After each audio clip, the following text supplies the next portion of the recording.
menace. Attends, menace, avec le gabarit que vous avez, vous trouvez un petit, hein? Ça n'a rien à voir, le gabarit. Non. Qui vous voulez? Vous êtes arrivé au summum de l'inadmissible. Des dossiers où un petit-fils frappe sa grand-mère qui est née en 1938, j'en ai rarement. Salut tout le monde, c'est Un Regard Neuf, j'espère que vous allez bien, moi comme d'habitude, ça va super. Une fois devant le tribunal, certains sont prêts à absolument tout pour s'en sortir et diminuer au maximum leur sentence, quitte à sortir les excuses les plus farfelues possibles. J'ai pas fait attention que le policier était derrière moi, monsieur le procureur. Je vous jure, je roulais tellement vite, c'est vrai, je le reconnais, que la police, j'ai pas fait attention que c'était derrière moi. Il n'en demeure pas moins vrai que j'étais à 180 km/h et que le feu rouge, ça fait comme des petites lucioles quand ça passe. Entre rire et pleurs, on repart ensemble pour un tout nouvel épisode de réaction de condamnés à la prison, partie 11. Excusez-moi, monsieur, ça n'arrivera plus, monsieur. Ah, ça n'arrivera plus. Oui, mais bon, t'as pas la meilleure solution de régler Excusez-moi, votre monsieur, ça problème. n'arrivera plus, monsieur. Hein? C'est parti. Numéro 1. On commence la vidéo en Belgique dans l'émission Face au juge avec David, un jeune de 24 ans qui passait devant le juge pour conduite sans permis, défaut d'assurance, défaut de contrôle technique et défaut d'immatriculation. Ça fait beaucoup là, non? Et ce n'était pas la première fois qu'il passait devant la justice, c'était la 13e fois pour des faits de roulage et il a déjà fait plusieurs séjours en prison pour d'autres délits commis. Le juge en a même profité pour lui lâcher quelques piques. 2017, coup volontaire, arme, menace.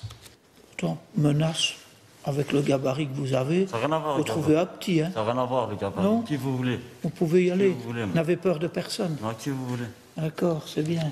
Surtout avec une arme en main. Hein? Ah ouais, bah oui. Même à Manu. Bon, David tente de se justifier, il dit qu'il ne s'est plus fait contrôler depuis sa sortie de prison, qu'il suivait une formation et qu'il essayait de changer pour s'en sortir. Et il en a même rajouté en disant que la prison ne servait à rien vu que ça faisait 4 fois qu'il y allait. Ça sert à quoi la prison? Ça fait 4 fois que j'y vais, ça sert à quoi? À part vous mettre les gens là, vous faites quoi d'autre?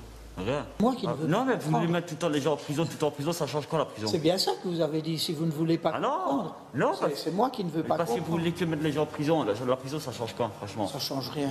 Ça change rien, ça empire.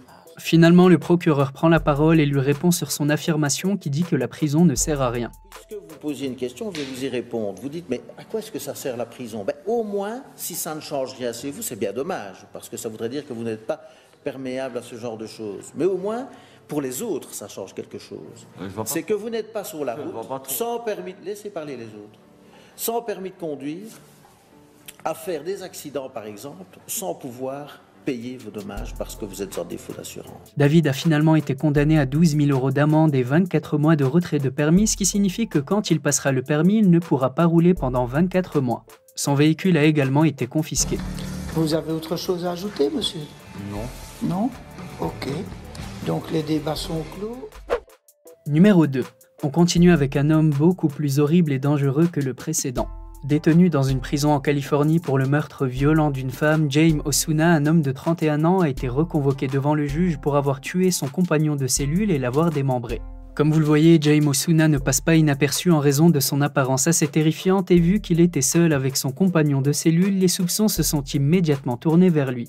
Le compagnon de cellule tué s'appelait Luis Romero et il a été aussi condamné pour meurtre il y a quelques années. Selon le journal américain Daily News, Osuna a coupé plusieurs parties du corps de sa victime comme des doigts, un œil et même un bout de poumon avec une lame fabriquée à partir d'un rasoir. Et clairement, Osuna est un véritable monstre, il n'éprouvait aucun regret et lors de son passage devant le juge, il souriait et riait. En 2011, il avait déjà torturé et tué une femme, un crime pour lequel il a été condamné en 2017 à une peine de prison à perpétuité sans possibilité de libération conditionnelle. Et avec cette deuxième affaire, il est maintenant éligible à la peine de mort et en attente de son verdict final. D'ailleurs, la propre mère de Osuna a dit dans une interview « Je ne comprends vraiment pas pourquoi on a mis un codétenu dans la cellule de mon fils alors que ça faisait des années qu'il était seul dans sa cellule et que les directeurs de la prison connaissaient bien la folie de mon fils. » Certains ont même soupçonné les gérants de la prison d'avoir mis volontairement Luis Romero dans la cellule d'Osuna pour se débarrasser de lui. Numéro 3. En 2016, un juge a condamné à la prison à vie sans possibilité de libération conditionnelle Andrew Romero, un homme d'une trentaine d'années faisant partie d'un gang dangereux. Romero a été reconnu coupable du meurtre de Rancho Greg Benner, un policier qui était en service. Il lui a tiré dessus sans aucun scrupule alors que le policier était tranquillement installé dans sa voiture. Quand il a écouté les différents témoignages et en ayant vu la manière dont Andrew Romero souriait au tribunal, le juge l'a condamné à la perpétuité en lui disant qu'il allait mourir en prison. You will die in prison. Numéro 4. Retour au parquet de Bruxelles avec un autre David, cette fois-ci qui a fait un acte complètement odieux. Alors qu'il était alcoolisé, il aurait frappé plusieurs fois sa grand-mère de 80 ans avec des coups de poing au visage. Bon, monsieur, vous êtes là pour un dossier particulièrement grave. Vous êtes arrivé au summum de l'inadmissible. Taisez-vous. Des dossiers où un petit-fils frappe sa grand-mère qui est née en 1938, j'en ai rarement. D'après la version rapportée, David aurait frappé sa grand-mère car elle n'avait pas préparé les pâtes qu'il lui avait demandées. Et comme vous le voyez, David regrette grandement et sait pertinemment qu'en réalité, il a un problème avec la boisson qui le pousse à commettre des actes qui le dépassent totalement. Et une fois redevenu clair, il regrette à chaque fois. Il est venu alcoolisé à mon domicile. Il me demandait ses pâtes que je n'avais pas. Il a commencé à m'insulter et là, il a pété un câble. Il m'a frappé au niveau du visage avec son poing fermé. Il m'a frappé à plusieurs reprises. Finalement, le jour du procès, la grand-mère est présente ainsi que l'avocat de David, mais David, lui, est absent car il vient enfin d'être hospitalisé pour ses graves problèmes d'alcool. Il est hospitalisé, ce qui semble, au vu du dossier, une bonne chose. C'était la meilleure solution, mais il a fallu se rendre aux urgences 4 fois en 15 jours pour qu'à la 5e fois, on lui trouve une place. Comme vous l'avez vu, la pauvre grand-mère, quant à elle, témoigne en disant qu'en réalité, elle ne souhaitait pas porter plainte contre son fils, mais c'est ses voisins qui avaient appelé la police. Je ne voulais absolument pas porter plainte. Ce sont des voisins qui ont appelé la police et une fois que la police est intervenue en l'espace de 5 minutes, c'est super pour la police, je n'ai plus rien eu à dire. J'ai eu beau dire que moi, je voulais absolument pas porter plainte parce que je sais qu'il doit être soigné et donc j'ai été prise dans un engrenage qui me dépasse. Finalement, le juge décide tout de même de donner une leçon à David malgré la grand-mère qui ne souhaite pas que son petit-fils ait des problèmes. David repassera devant le juge quelques mois plus tard et obtiendra 3 ans de prison avec sursis ainsi qu'un suivi psychologique pour soigner son addiction. Vous avez déjà entendu, monsieur, l'adage « Plus grave que la morsure du serpent et l'ingratitude des enfants ». Numéro 5. Le prochain s'appelle Anton Harris et à peine 20 ans, il a été condamné par la justice américaine à 159 ans de prison. La raison est qu'il aurait agressé sexuellement et volé plusieurs femmes pendant 2 ans et il a donc écopé de 99 ans pour les viols et 60 ans pour les vols. Les avocats de Harris comptent faire appel, mais à cause du Covid, la procédure a pris plus de temps que prévu. Ils ont demandé une peine de 30 ans et non pas de 159 ans, car selon ses avocats, s'il sort à 50 ans, il aura eu bien le temps de réfléchir à son acte tout en ayant encore de la vie devant lui. Numéro 6. Le prochain de la vidéo s'appelle Robert et c'est un homme qui aurait percuté en voiture le scooter d'un autre homme nommé Yacine. Le seul petit problème, c'est que Robert n'a pas le permis de conduire et sa justification est complètement folle. Je vous laisse écouter son argument dans la bouche du juge. Alors vous avez déclaré, je ne sais pas si c'est un peu naïvement ou si c'est parce que vous considérez qu'on est naïf, que vous pensiez, vu votre âge, que vous disposiez d'un permis d'office. Ouais. Persuadé, selon ses dires, qu'à son âge, il n'est plus obligatoire d'être titulaire d'un permis pour conduire. J'ai appris ça sur Internet. Numéro 7. On continue avec Alex et Derek, 2 adolescents qui ont l'air très sages au premier abord. Ils avaient 13 et 14 ans lors des faits et ont été accusés d'avoir tué leur propre père avec une batte de baseball. Derek a pris une batte de baseball et a frappé son père qui dormait dans son lit et Alex, quant à lui, a regardé la scène en l'encourageant. Les frères ont ensuite incendié la maison pour couvrir leur acte et se sont réfugiés chez un voisin nommé Ricky Charvis qui les aurait encouragés à faire cet acte.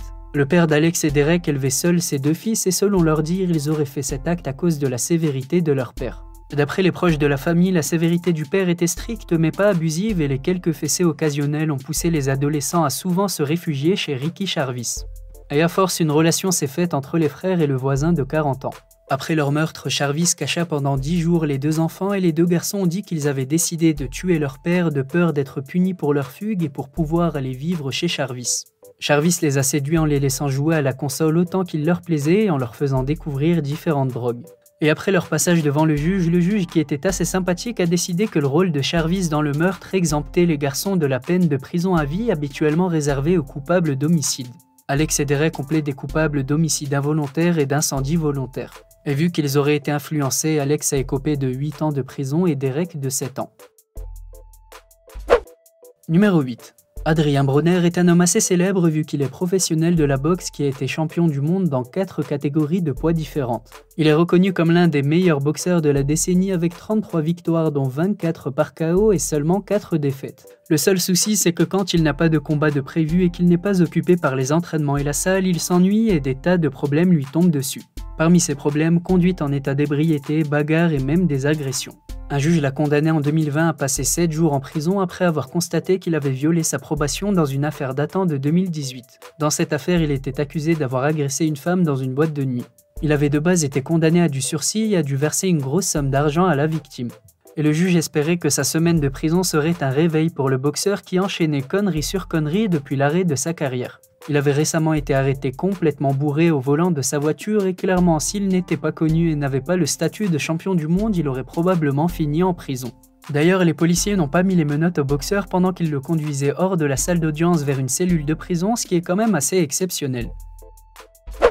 Et le numéro 9. On termine avec une affaire qui avait fait beaucoup de bruit en 1989, l'affaire des frères Menendez.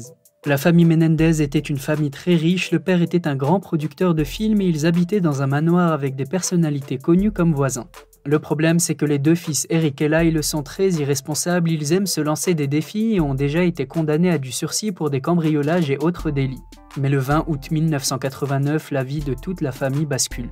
Ce jour-là, Kitty et José Menendez, les parents des deux frères, se disputent avec leur fils et les parents disent qu'ils ne donneront pas un seul centime de la fortune familiale aux deux frères. Agacés, les deux frères mettent un plan en place et font un acte horrible, ils décident d'abattre leurs parents de plusieurs balles de fusil dans le dos.